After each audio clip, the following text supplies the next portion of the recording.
অপপ্রচার চালাচ্ছে তারা যাতে এই বিষয়ে সচেতন হয় এবং 7 দফা দাবিতে জামায়াত সহ ইসলামী দলগুলোর যুগপৎ আন্দোলনের সঙ্গে জাতীয় নাগরিক পার্টি এনসিপি নেই মন্তব্য করে দলটির আহ্বায়ক নাহিদ ইসলাম বলেছেন, বড় রাজনৈতিক দলগুলোর সঙ্গে এই মুহূর্তে জোট নয়, স্বতন্ত্র রাজনৈতিক উদ্দেশ্য নিয়ে এগোবে এনসিপি।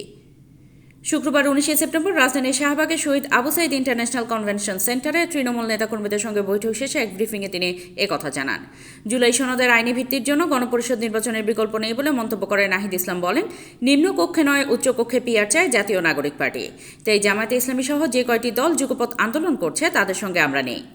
নাহিদ ইসলাম বলেন, জুলাই সনদের আইনি ভিত্তির জন্য গণপরিষদের বিকল্প নেই। গণপরিষদ ও জাতীয় নির্বাচন আমরা যেহেতু একসঙ্গে যাচ্ছি, তাই সেই যৌথ নির্বাচনের প্রস্তুতির জন্য আমরা সবাইকে নির্দেশনা দিয়েছি। অক্টোবরের মধ্যে উপজেলা পর্যায়ের আহ্বায়ক কমিটি দিয়ে আবারও মাঠে নামবে এনসিপি। তিনি আরও বলেন, আমরা নিবন্ধন পেতে যাচ্ছি। শাপলা প্রতীক না দেওয়ার পক্ষে কোনো যথাযথ যুক্তি নির্বাচন কমিশন দিতে পারেনি। আমরা আশা করছি শাপলা প্রতীক পাব।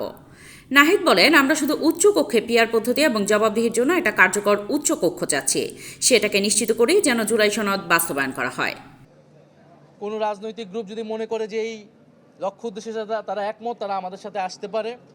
নির্বাচন ও সংস্কার ইস্যুতে এনসিপির রাজনৈতিক অবস্থান পরিষ্কার করেন নাহিদ। বলেন, জুলাই সনদ বাস্তবায়নে গণপরিষদ নির্বাচনের বিকল্প নেই।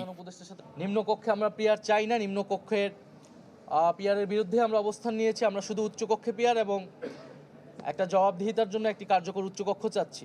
সম্পূর্ণভাবে ঐক্যমত কমিশনকে প্রত্যাখ্যান করে রাজপথে যাওয়ার সময় আসেনি এবং যেই ইস্যুতে আন্দোলনগুলো হচ্ছে সেই ইস্যুগুলো আসলে সামগ্রিকভাবে এই সমস্যার সমাধান করতে পারবে না। সমস্যার সমাধান করতে পারতো গণপরিষদ নির্বাচনের দাবি, নতুন সংবিধানের দাবি।